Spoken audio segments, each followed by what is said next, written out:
Halo guys, video kali ini kita akan kembali membahas salah satu tokoh yang sangat berpengaruh pada masanya, terkhusus bagi kalangan santri. Ada yang tahu nggak siapa?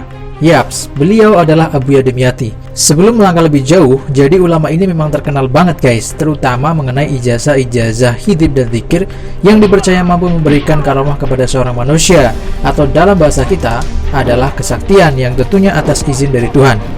Banyak sekali ulama-ulama sakral yang terlahir dari bimbingan beliau di seluruh penjuru Indonesia.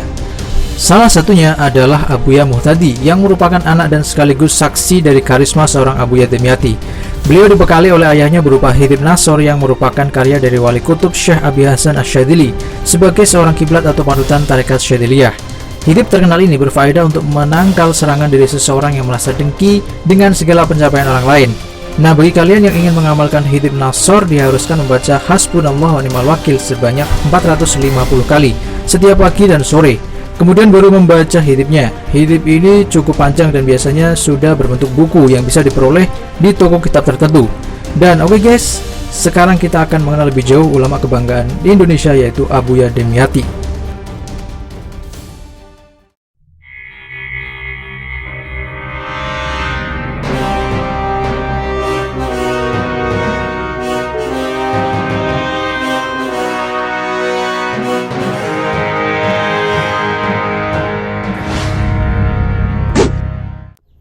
Oke guys, jadi Abuya Dimyati ini akrab di kalangan santri, baik yang masih nyantri ataupun alumni itu manggilnya Mbah Dim.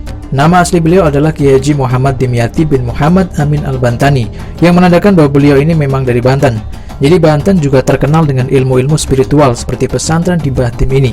Abuya Dimyati dari kecil memang sangatlah cerdas guys, sehingga beliau belajar di banyak pesantren di Pulau Jawa, bahkan sampai Lombok untuk berburu ilmu syariat hingga ilmu hakikat. Nah, for your information, Mbah Dim ini lahir pada tahun 1925, tepatnya 20 tahun sebelum Indonesia merdeka. Kepopuleran beliau juga hampir sama dengan ulama karismatik lainnya, yaitu Abuya Bustami dari Cisantri dan juga Kiai Munfasir dari Cihomas. Nah, siapakah mereka?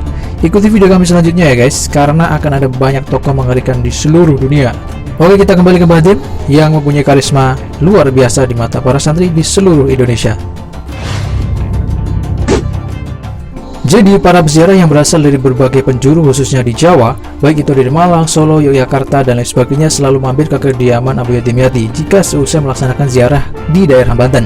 Karena mereka menganggap rasanya belum sempurna jika ziarah ke Banten itu tidak mampir ke rumah beliau. Bahkan ada kisah bahwa setelah beliau sholat subuh saja, sudah banyak ratusan orang yang mengantri di depan masjid hanya ingin bersalaman dan meminta doa barokah dari Mbah Dim ini. Jadi bisa dirasakan ya guys, bahwa keberadaan Mbah Dim ini sangatlah memberi arti kehidupan. Berbeda dengan kehidupan saya. Pada tahun 1965, Mbah Dim merintis sebuah pesantren yang berada di desa Cidahu, Kabupaten Pandeglang, Banten, yang sukses melahirkan banyak tokoh hebat di Indonesia.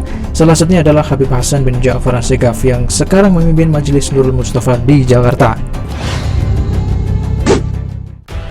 Berdasarkan informasi dari NU, dalam bidang tasawuf, Mbah Dim menganut tarekat Qadiriyah Naksabandiyah dari Syekh Abdul Halim Kalahan. Tetapi praktik suluk dan tarekat kepada jamaah-jamaah Mbah Dim hanya mengajarkan tarekat Syadziliyah dari Syekh Belhar. Itu sebabnya dalam perilaku sehari-hari beliau tampak tawadhu, zuhud, dan juga ikhlas. Uniknya guys, pesantren Mbah Dim ini sempat ingin dipublikasikan oleh wartawan mengenai kegiatan di pesantrennya, dan banyak sekali tawaran sumbangan untuk pesantrennya. Namun hal ini justru malah ditolak secara halus oleh Abuya Dimyati. Bahkan anak mantan Presiden Soeharto, yaitu Mbak Tutut, pernah mencoba mewakafkan sebesar 1 miliar ke pesantren, namun malah dikembalikan oleh Mbah Dim. Saya yakin hal ini bukanlah bentuk penolakan rezeki ya guys, namun secara hakikat Abuya Dimyati pasti mempunyai alasan tertentu. Nah, tepat pada 3 Oktober 2003, yaitu hari Jumat dini hari, Mbah Dim atau Abuya Dimyati akhirnya dipanggil oleh Yang Maha Kuasa. Semua santri merasa kehilangan baik di Banten maupun di penjuru Indonesia karena jasa beliau begitu terkenang.